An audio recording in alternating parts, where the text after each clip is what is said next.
जय हिंद, जय महाराष्ट्र. मित्रांनो, मी पोलीस खात्यात 34 वर्षे सेवा केल्यानंतर आता शिवसेनेमध्ये 16 वर्षापासून कामकाज करतो.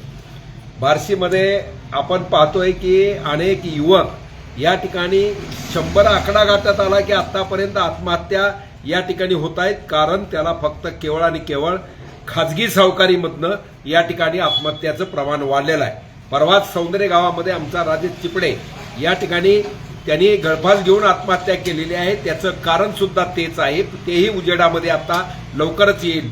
मध्ये सुद्धा एक गुन्हा दाखल झाला.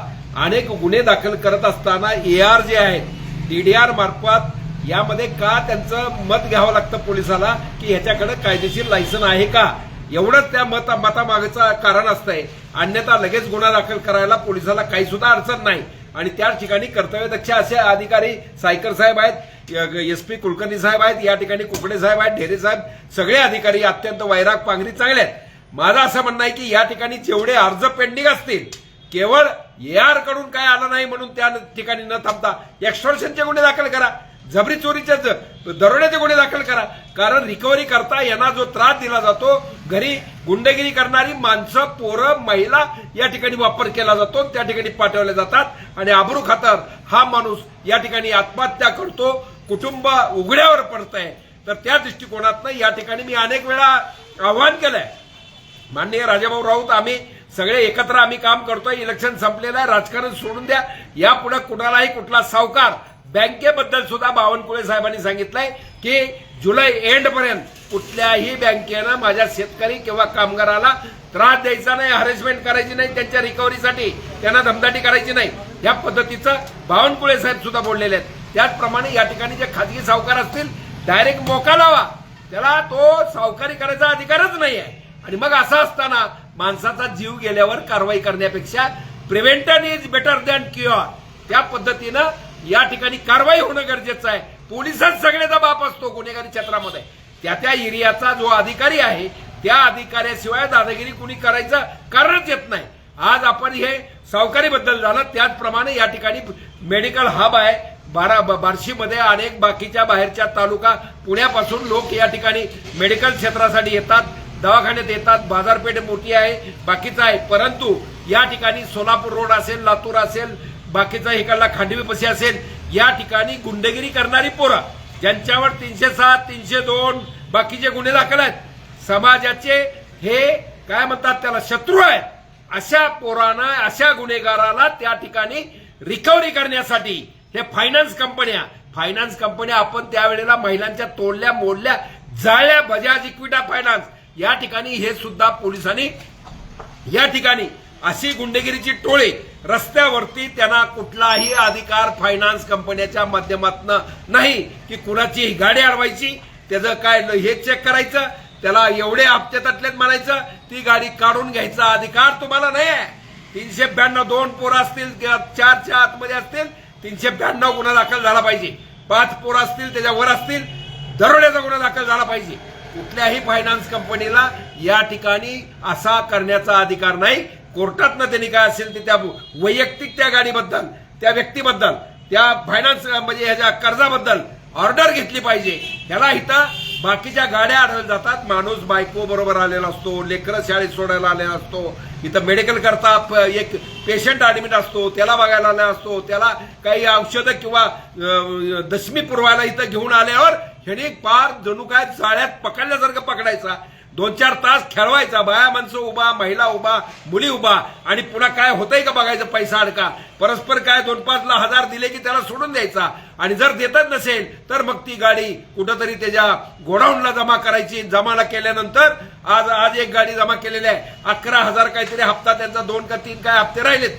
पुण्याचा कोणतरी शहाणा कोण आहे त्याला बघतो मी, पुण्यात मीच आहे ना, पुण्यामध्ये कोण आहे, पुण्यात बाप गुन्हेगाराचा मीच आहे. या दृष्टिकोनातनं या ठिकाणचा कोणतरी पोरगा सांगतो सोलापूरवाल्यानं आम्ही कळवलंय सोलापूरवाला म्हणतो पुण्याला कळवलाय. अरे कोण आहे तू, हो अरे हो, तू गाडी अडवणारा कोण?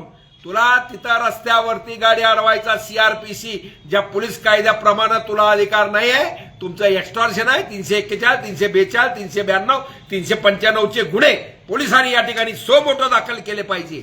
सो मोटो का होत नाही? आपला कुठलाही लागेबंदे त्या पोरांबरोबर नाही. तुम्हाला हे सुधारण्यासाठी ठीक आहे, गुन्हेगाराला सुधारवणं आमचं काम आहे, परंतु त्यांनी आमच्या समाजाला, आमच्या माय माऊली, माता भगिनी, शेतकरी, कामगार, विद्यार्थी, विद्यार्थिनी किंवा ह्यांना त्रास देणं हे आम्ही सहन करणार नाही. आणि त्याच दृष्टिकोनातनं माझं बार्शी पोलीस स्टेशनचे कुकडे साहेबाची फोनवर झाला होता. साहेब म्हणले होते मी याची मिटिंग एकदा घेऊ आणि त्यांना वॉर्निंग 149 नोटीस देऊन टाका. तुम्हाला रस्त्यावर अडवायचा अधिकार तुम्ही दाखवा आम्हाला. कुठल्या कायद्यानं तुम्हाला ती गाडी अडवायचा अधिकार आहे, त्या गाडीला पैसे मागायचा अधिकार आहे? अजिबात नाही. तसंच सावकारीबद्दल सुद्धा AR BR सगळे DDR यांनी जागा झालं पाहिजे. तुम्ही लिस्ट डिक्लेअर करा ना की बार्शीमध्ये या 10 लोकांकडे कायदेशीर सावकारी करायचा लायसन आहे, ते पण 2% असेल, 1% असेल, काय टक्केवारी कायद्यानं सरकारनं जे मान्य केलेलं आहे त्याप्रमाणे सांगा, म्हणजे लोक त्यांच्याकडे जातील. फालतूक जे मध्ये चाललेली दादागिरी, गुंडगिरी आणि अनेक जीव या ठिकाणी याचे संसार उद्ध्वस्त झालेत. काय आईचा लेकरू गेलाय, एखाद्या महिलेचा पती गेलाय, मुलांचा बाप गेलाय. हे कवा तुमचं हे थांबणार? आणि थांबवायचं काम, पुण्याईचं काम माझा पोलीसवालाच करू शकतो, माझा तहसीलदारच करू शकतो. दुसरं कोणाच्या मध्ये ती ताकद नाही आहे. आणि त्या दृष्टिकोनातनं या ठिकाणी कामकाज झालं पाहिजे. आणि यामध्ये शिवसेना या पूर्ण ताकदीनिशी या ठिकाणी आम्हाला कायदा हातात घ्यावा लागेल. आम्ही बघतो काय करायचं ते. कसलं गोडाऊन बिडाऊन जिथं कुणाच्या आव्हान करू की ज्या गाड्या जप्ताय तिथं सगळे या, आपण ते उधळून देऊ. काय होत आहे ते, कुठला गुन्हा दाखल होतो बघतो आम्ही. परंतु हे नाटकं थांबली पाहिजे.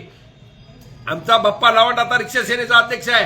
बाप्पा तुझा सुद्धा या ठिकाणी आमचं सांगणं आहे, जर बेकायदेशीर काय चाललं असेल त्याला पाठीशी अजिबात घालायचं नाही, आपलं ते काम नाही आहे. एवढंच या ठिकाणी सांगतो. आणि त्या खांडवी किंवा काय, आणि त्यांचं मी टोल नाक्यावर मागं आंदोलन केलं होतं. टोल नाक्यावरती सुद्धा जे काही नेमले जातात आता फार कमी झालेत, परंतु तिथं गुंडगिरी करा. जास्त गुन्हे असलेला माणूस मोठा पदाधिकारी तिथला, आणि त्यांनी मग गाड्या आमच्या माया माऊली, माता भगिनी यांना अडवायचं, अर्वाच्य बोलायचं, पैसे वसूल करायचे. हे चालणार नाही. त्यांचं व्हेरिफिकेशन झालं पाहिजे. त्याप्रमाणे त्या पोलीस स्टेशननी त्यांचं या ठिकाणी व्हेरिफिकेशन केलेलं आहे. त्याप्रमाणे ह्या पोरांचं व्हेरिफिकेशन करा. एकही गुन्हा दाखल असेल त्या पोराला रस्त्यावर येऊ देऊ नका. अजिबात त्याला नैतिक अधिकार नाहीये. आणि मूळ तर त्या फायनान्स कंपनीला अशा प्रकारे वसुली करण्याचा अधिकार कुठलाही नाही. अजून एकदा बजाज, इक्विटा, बाकी सगळ्या महिंद्रा फिंद्रा कुठले फायनान्स आहेत त्याला आम्ही पत्र शिवसेनेच्या माध्यमातून देतो. आणि जर हे चालूच राहिलं तर मात्र आम्ही कायदा हातात घेतला तर ते पोलिसाचा अपयश असेल, असं मला या ठिकाणी सांगायचंय. पत्रकारांनी सुद्धा ही बाजू थोडी लावून धरली पाहिजे. आणि त्या दृष्टिकोनातनं आम्ही आपल्याला आव्हान करतो, यापुढं गाड्या आडवाआडवी करून त्याची रिकव्हरी करणं थांबलं पाहिजे. अवैध सावकारी थांबली पाहिजे. कायदेशीर सावकार आहे त्यानंच ते सावकारीचा व्यवहार काय असेल तो केला पाहिजे. बाकी इतरांना तो अधिकार नाही आहे. एवढंच मला या ठिकाणी सांगायचंय. एवढंच बोलतो आणि थांबतो. जय हिंद, जय महाराष्ट्र.